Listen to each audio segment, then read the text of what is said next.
Well, it's kind of the end of the day. I'm sitting in the seat of my little tractor here, and it's 65 degrees out. We're gonna go for a ride.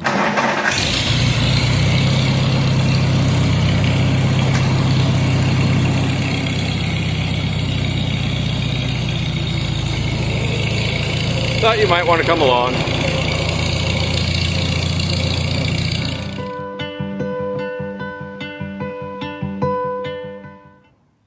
So with, I had mentioned that the Super H was somewhat rare. They only made them for a year and a half. The regular H was made for quite a few years, and that was the most produced best-selling tractor of all time. There were over 1 million of them that Farmall made, International made, and sold, and only about 100,000, the last 100,000 were Super. So only about 1 out of 10 H's that you see would be of the Super H. And one of the things that you can even tell the difference between the 53s and the 54s models, where the 53 model still had the battery underneath here, which, if you think about it, that's really a terrible place for a battery, because to hook it up and unhook it, there's your terminals. Now this box you can get to slide out. It's got, you loosen up those bolts, grab onto this, slide it out, and then you can kind of get to them. But it's just kind of asking for when you take that positive one off, and yeah, this is a negative ground. So when you take them off, you bump it up against the gas tank, sparks fly, that's your gas tank. Not a great idea. So in 54, the last year that they made this series at all, and then went to a 300, they actually took the battery and they put it underneath the seat, and you could get to it right there, which was a really big improvement, really, and just gave you a little more room to work on the starter. The starters in these things are notorious. They get flat spots in them. The gears that grind up against the flywheel, they grind down really easy. I put a different type of starter on here, which involved running wires instead of linkage. It took me a little work, but it's a lot better starter for less money in the long run. So the early H's, they started making them, I think, in the late 30s. I want to say 39 was the first year of the H. And they made them up until 41, and then World War II caused the production to stop for a couple years, and then they reintroduced them, or reproduced them again in 1946. But a lot of the earlier models, the pre-war ones, the back wheel would actually had almost like wagon wheel spokes, or like bicycle spokes. And those were kind of neat. And that's one telltale sign that they've got a pre-war H. And then there's also the obvious, you can just look at the serial number. And there's production number was 8626 out of about, I don't remember how many thousand that year. Rocco's trying to climb up on the tracks. Oh, he might be getting it. Yep, he did. Well, it's another good alternate use for the tracks on a Quadtrac is makes a nice jungle gym. At least for the dog. Well, I went to set up a camera shot of me actually draining the oil and watching that sludge run out the bottom. The problem is I pushed take a picture rather than pushing take video. So you missed all the crud coming out. But what I am going to do is get the filter off right here, because there's two different filters that go on this tractor. There's a short one and a long one. And I don't remember which one this is. So I got to take it off and find out, and then see if I can even get one today, or whether it has to get ordered, since this is not the most common tractor out there anymore. Not everybody uses an H anymore. And I don't even really use it that much. It's really just kind of for tractor rides, for kids to drive around on every once in a while. Okay, so I got that wrench. And that guy on the top is maybe a 3/4. It's bigger than that. 3/4. Try 13 and 7. Bigger than that, 7.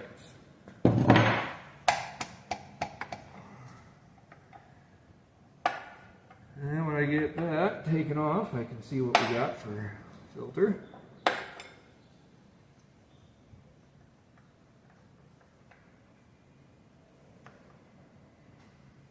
And I'm gonna take this off down here too, I think. I don't have to, but it does make life a little easier. Oh, unless it rounds, then it's not easier. Oh boy. That's why you want to take that little plug out, but if it doesn't, you just kind of make a mess. Nothing that can't be cleaned up.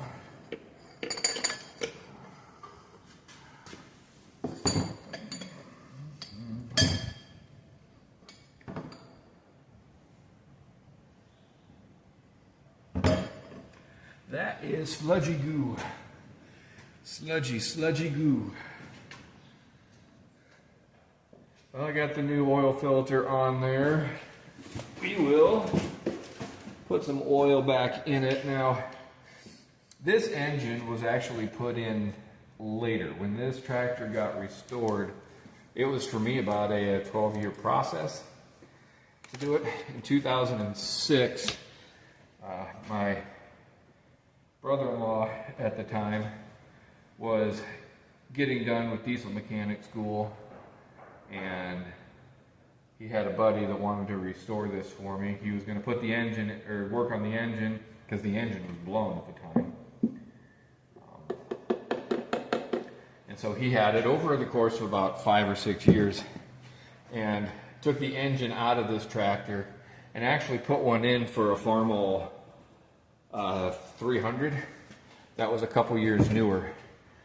Tore it all the way down, pistons, rings, did the whole work on it, got it running like brand new, but I ran out of money to get it all painted. So the gas tank was primer, the engine block was still just bare metal, and the rest of it was kind of a faded pink. And so I kept it like that. I think we got it back in 2012 or so. And then it was during COVID, so in 2020, got a neighbor up the road. I'll give Steve a shout out. He took this tractor and sandblasted it all down, painted it all up, got it looking basically better than new, like it does now. He did a phenomenal job. I get a lot of compliments on it when I go on tractor rides and such. And the Super H is a rarity. They only made those in 1953 and half of 1954. So to find a Super H is somewhat rare. The H's were pretty common, and this tractor actually, my grandpa had it repainted right when he got it, and whoever did it did not even have a Super H decal, only H. So this thing was mislabeled for about 50 years.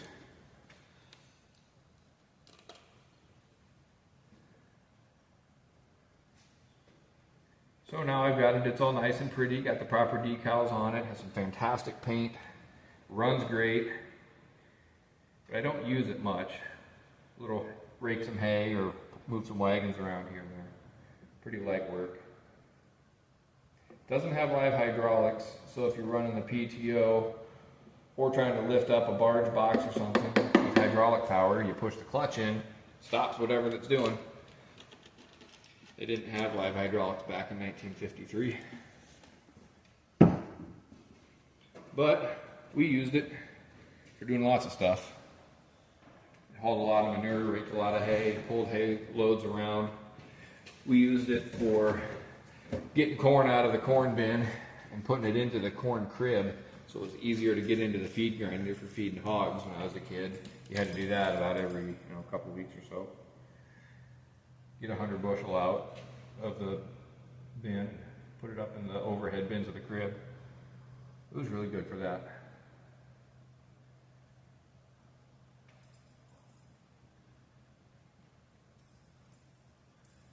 But another oddity of this engine, and this was true of the H with the original engine on it, it has a dipstick on this one, and an original H would not have had a dipstick.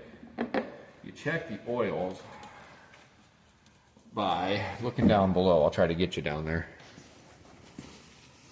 You have these two little petcocks, or these two valves here, and you open this one up down here, and if oil comes out, you have enough. So you close that one, and when you're filling it, you have this high level mark here. So like on a dipstick, when you'd have a high mark and a low mark, what this would do is this was basically your low mark. If it dripped out of here, you had enough. So when you're putting it in, you want to make sure you have some out of here.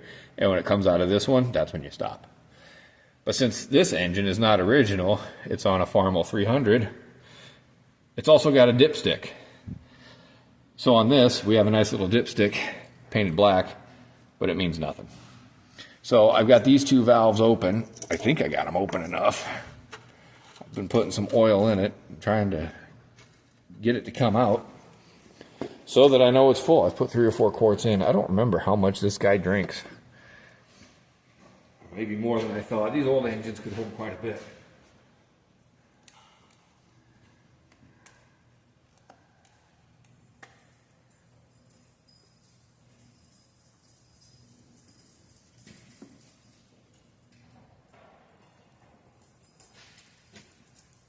And then once we get enough in there for it to run, we'll run it and get it pumped up into that filter and up into all the nooks and crannies, and then we'll see where our level is really at.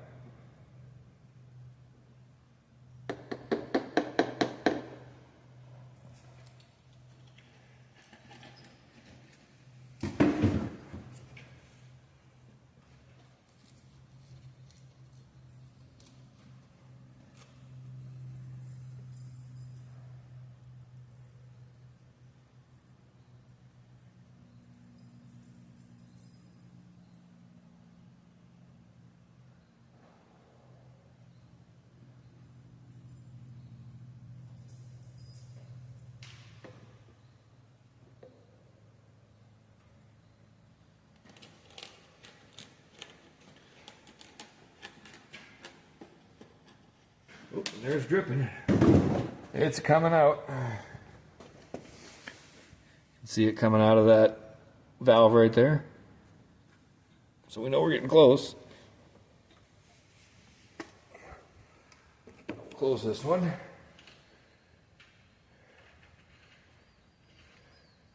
like it's dripping out that top one now too. We better say that's enough. We better say that's enough.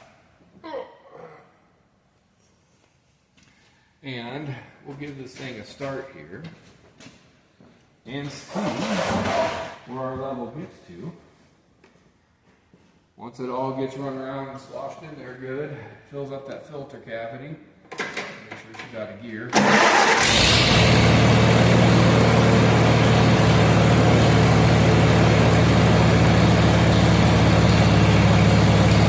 She runs off again.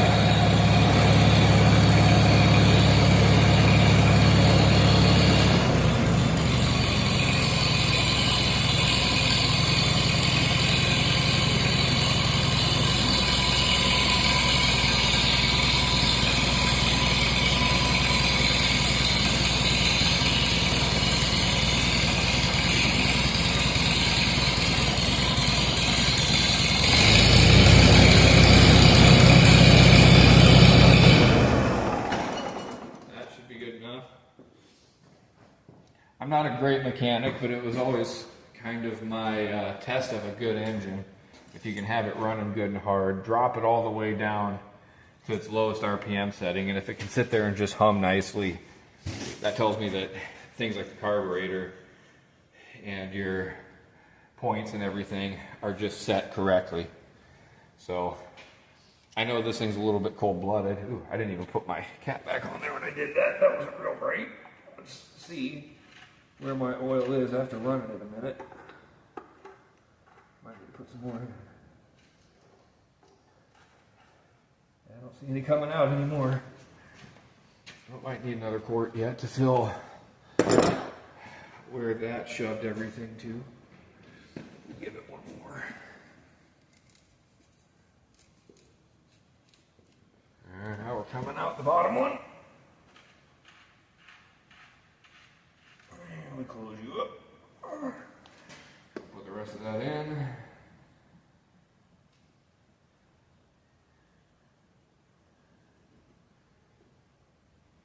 Should just about start coming out of the top of that.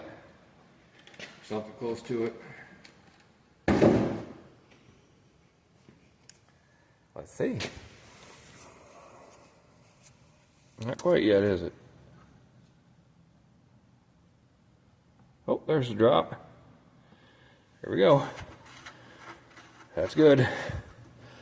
Filled up right.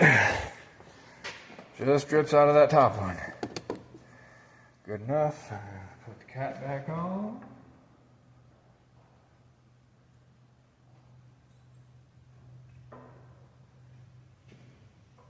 And while it's sitting here and generally not hot,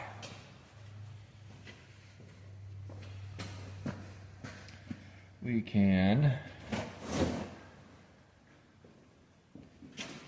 make sure we got coolant in the radiator.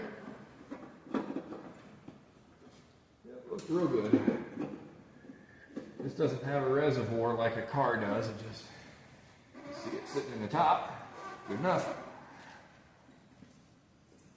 Well, it's kind of the end of the day. I'm sitting in the seat of my little tractor here, and it's 65 degrees out. We're gonna go for a ride.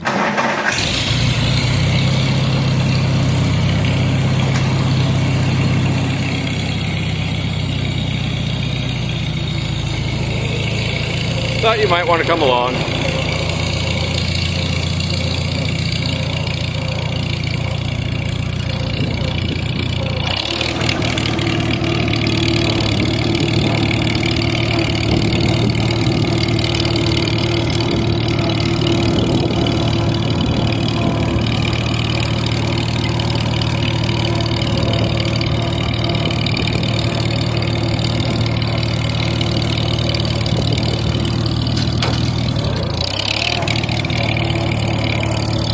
Come along, Rocco? There's not really a good place for you. You stay. You stay home, buddy. Yep, you stay home.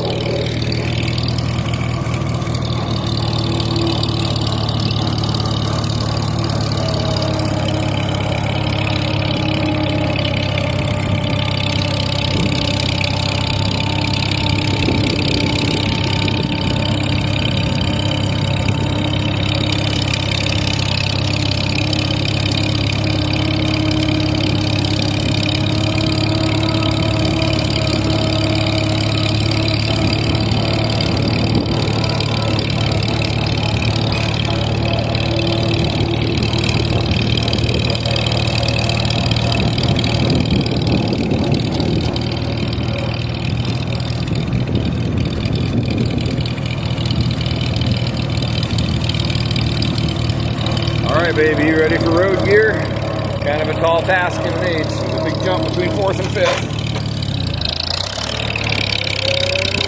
Oh yeah! Not quite ready? Too much? Too soon? Okay,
One more interesting note about this tractor that I didn't add in before, I don't think.